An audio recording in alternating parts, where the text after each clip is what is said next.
All right, guys, we're gonna go out and try it again today. I apologize for this boat swinging around here. I'm sitting in the lift here at my parents' house, and but we're gonna go out here and try it and see what's out on the river, and just kind of poke and prod around. I'm gonna be honest with you, it's been tough for me the last couple of days out there trying to fish, but we're gonna go try. And when I say out on the river, we're gonna be out in the fishing the mouths of pockets and that kind of thing, and try to get bit. If that don't happen, I guess we'll have to make a call an audible and maybe go up in a pocket or do something different. But hopefully we'll get on them. But we'll be throwing looking to throw a jig and a crankbait and possibly a chatterbait, spinnerbait, something along that line. All right, let's go get them. Give you kind of where we're at with this thing. It's just out fishing, trying to locate a few things. Got my crappie pole with me today. Never know this time of year here in mid-October if you can get a crappie bite. So we're gonna kind of see. You got the scope on. We're limited to what we can scope because this right height turret has torn up, and it has proven to be a terrible investment for me. It's heavy, been nothing but trouble. So anyway, we're gonna make an adjustment with that here in the next couple of weeks. Hopefully, we get the folks at Brown's Outboard to fix me up with something different.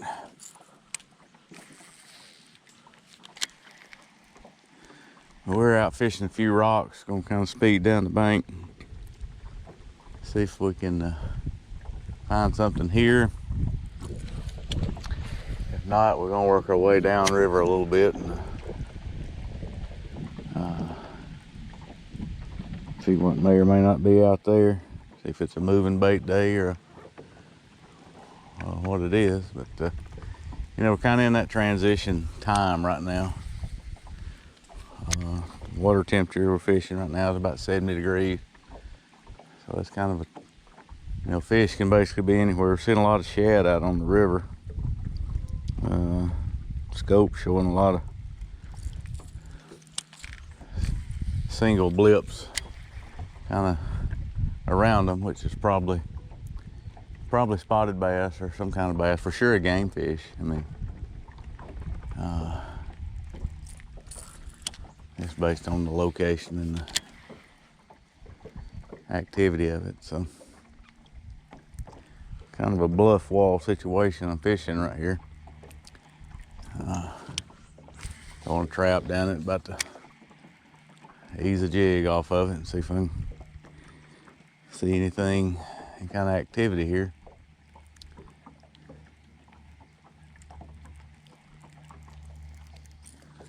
And you'll see me get the spoon out. I'm a spoon guy, so take quite a bit of chiding for that, but I like throwing it.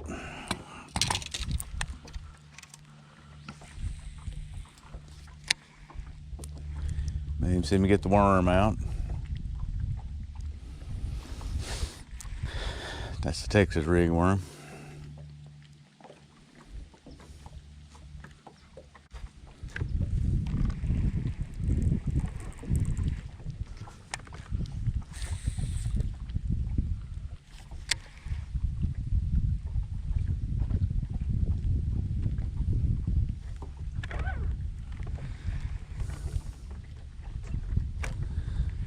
Also a good spinnerbait situation with this bluff wall it's created right here.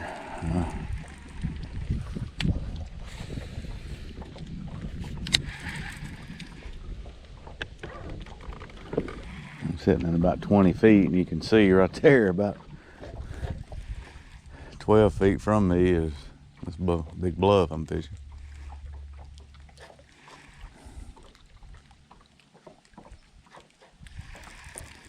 And this is a little better spinnerbait rod. This is a cry for help right here on rods. Not a big fan of this particular spinnerbait, but we'll see.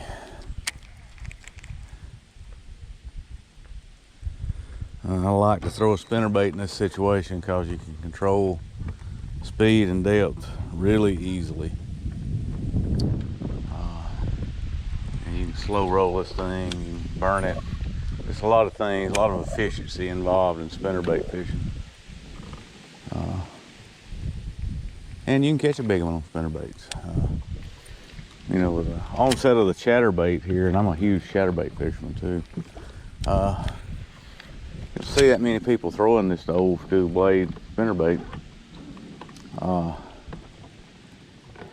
Fish didn't quit biting them, we just quit fishing them.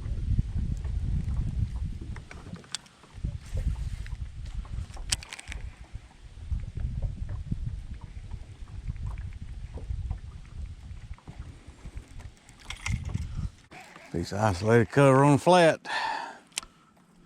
Never turn down this cast. Care how it looks to the, even if it looks like there's no way there's gonna be a fish. Fish are overly attracted to isolated cover as a kind of this stopping off point there. And it's always worth one cast, even though I've made 2 or 3 on it.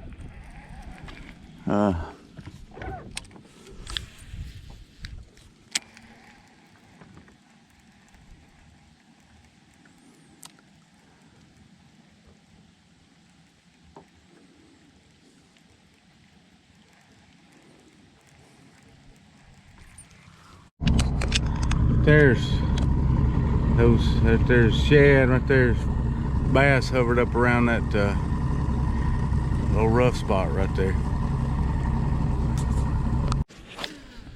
All right, guys, just let's know what we've done here. We've moved off the river, kind of been idling around for the last 30 minutes and around some of these pockets and areas, and chased a bunch of bait fish signs up in this pocket right here. It's about a 8-foot deep creek deal that runs up in here, looks like, and well, I idled in till the bait fish stopped, and then I stopped and re-rigged everything to get off of the river and come down through here and see what we can generate.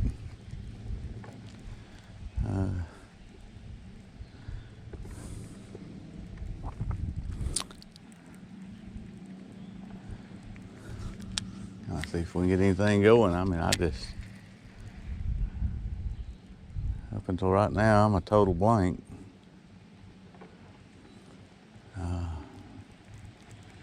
Throwing this stealth chatterbait around a little bit here. So get up here some of these rocks, and I'm gonna crank it and do some different things right up here at the rocks. But came on down here on Neely Henry, man. It's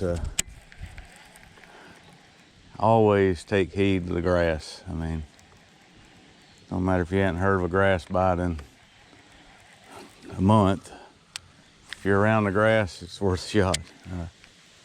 This water willow is the deal day in and day out on Neely. You know, they may not be in it, but they relate to it a lot. You know, you don't have to be in it to be relating to it.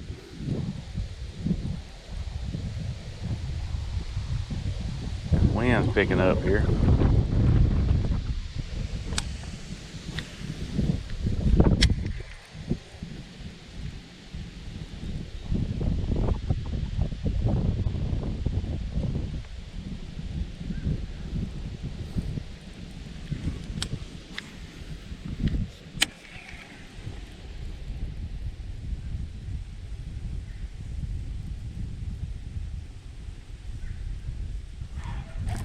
There's one.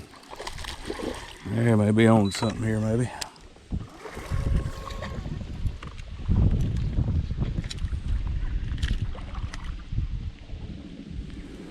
A decent little old fish. He ain't huge, but for a guy needing a bite, it's a good start. Maybe we can figure something out here.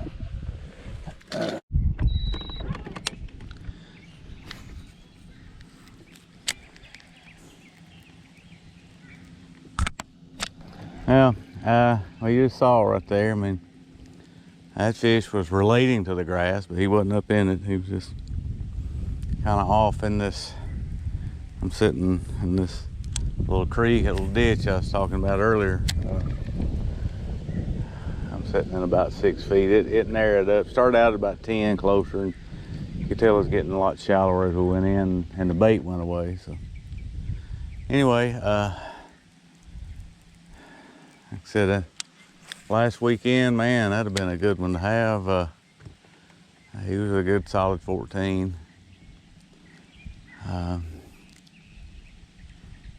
I'm just slow rolling this stealth chatterbait, jackhammer, and which is basically a crankbait. It's kind of a hybrid, as y'all know, between a crankbait and a spinnerbait. But this one's more like a crankbait because the stealth blade don't have any flash on it. He was sitting out. He was not up. Which makes sense. I mean, these shad are running this ditch. And when I idled around in here with side image and down image, the shad kind of seemed to be isolated in the little creek. So if we get another bite, you know, I may go back on in. I cut it off because I quit seeing shad and started, like I said earlier, I got ready to, had to re-rig kind of to fish this stuff. That's a good looking side over there too.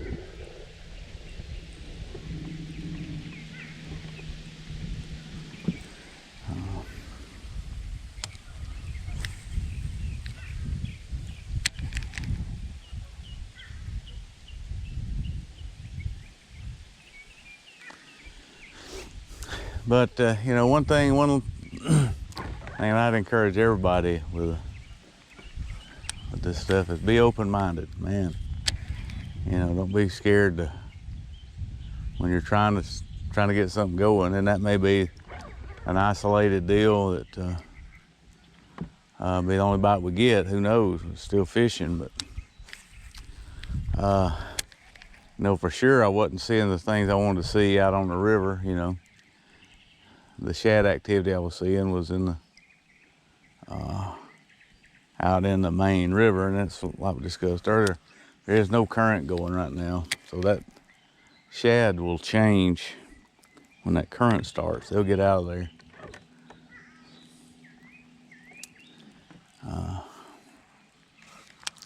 Current doesn't affect these pockets. Very, very little. There's another one. Yep. I believe we found a pattern.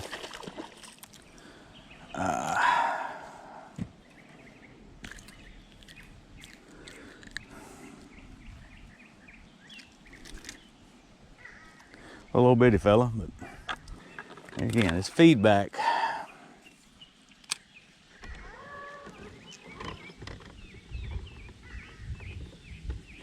There's the chatterbait I'm fishing. Just that stealth jackhammer.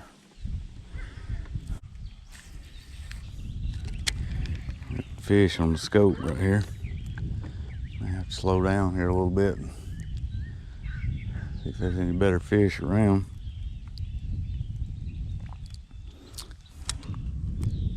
Maybe I'll do that right now.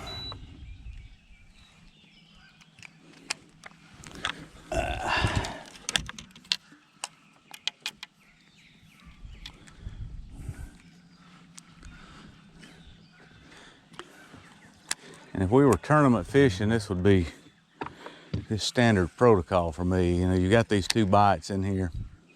So you know there's fish in the area, fish you're using in here. Don't just rely on, you know, the moving bait or especially the moving bait.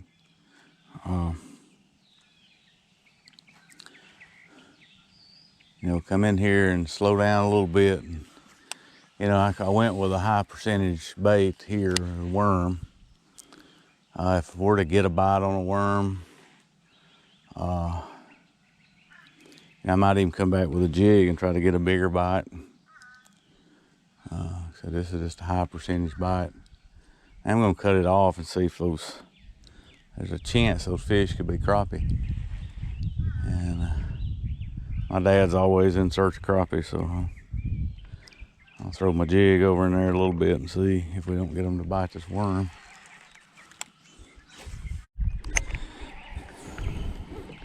I'm gonna put one final coverage on this one little bitty spot right here. That same spot where we've caught two and I don't know, 20 yards each other. Is this kind of little point juts out right here. You know, I figure there's more fish around here. There's no doubt, it's just a matter of finding them. I'm prodding around with this square bill out there a little deeper and see if it turns up anything out of that point. It kind of juts into that creek or ditch or whatever you want to call that out there.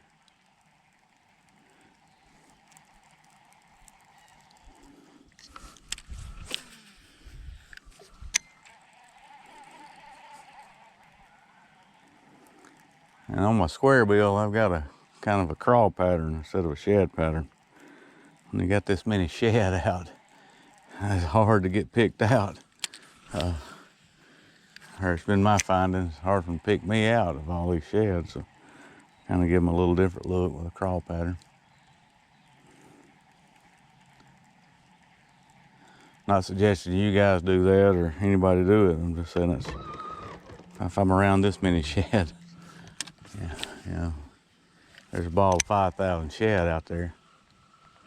Really unsure how they're gonna pick me out. Oh boy, that's a good one right there. Stay hooked up, baby. I'd like to see the rest of this one.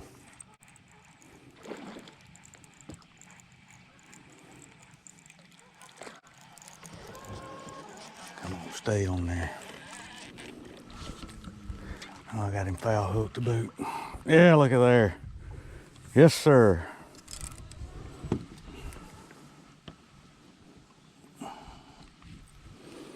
Now that's what we're after right there.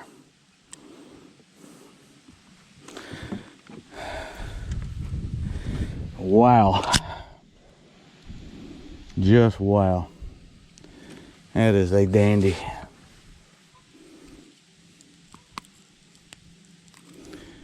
My boy wasn't coming off, I'll say that for him.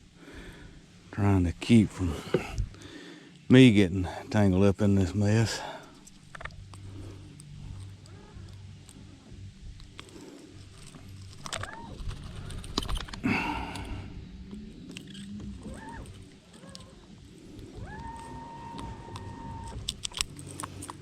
Okay. Now if I can get you out. Look at there.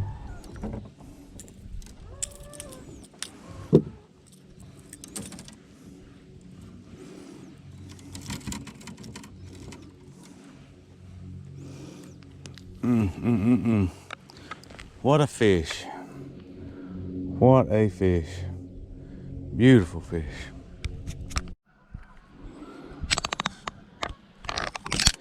All right, guys. You just saw all that right there. That couldn't have happened unfolded any better. I don't know if you noticed the bait it was on there. That's that Ott's Garage, that OG bait. Slim 6. And there again, that's what I was talking about, the crawfish pattern, and that's all this shad. Kind of what I do. I don't know if it's a good idea there, but it may be overall a bad idea. But Just prodding around just a shade fuzz deeper, and man, that's a good bite. That I weighed him, and he weighs 517 on my hand scale. So out here on Neely, that's a really, really good fish. I mean, a good one.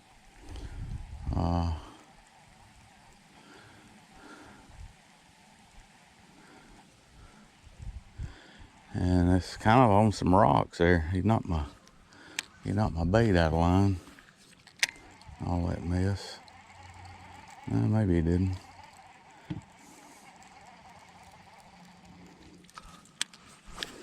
Man, he was foul hooked. He was everything in the world. If you ever wonder why you miss some on a crankbait, if you noticed that, had that fish hooked twice and had a total of, there's 6 hooks on twin trebles. Of the 6 hooks on there, 1 had him hooked inside the mouth. The rest of them, he was hooked all over his jaw. But he was inside the mouth on 1. But man, what a fish. That'll keep you coming back right there.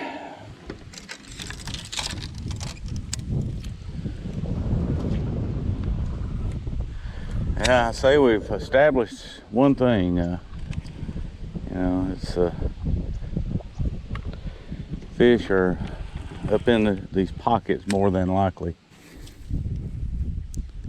Like I said, that was off rock, so that will definitely play into the rest of the day. I've had 3 bites in, I don't know, 50 yards. And I just came down and started on the rock. I just looked like a good place to start in this pocket. Like I said, that'll be something to look to for the rest of the day.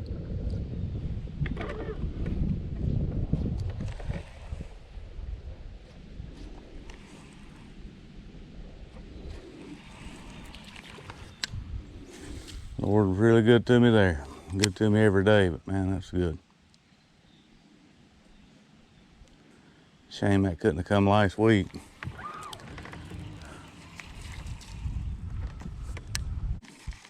And you never know about fishing these docks, in these pockets up here. If a fish is in a pocket, he's not going to be all that selective on finding cover. He's going to have to be in cover. We've talked about on here a lot. Bass are very much ambush predators. So, docks are always a possibility in any pocket. I would always make sure I ran them. If you're in there anyway,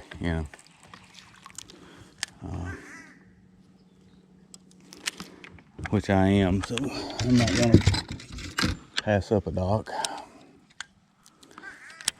Especially in an area like this where we establish what we've established in here. Hey, they fish in here.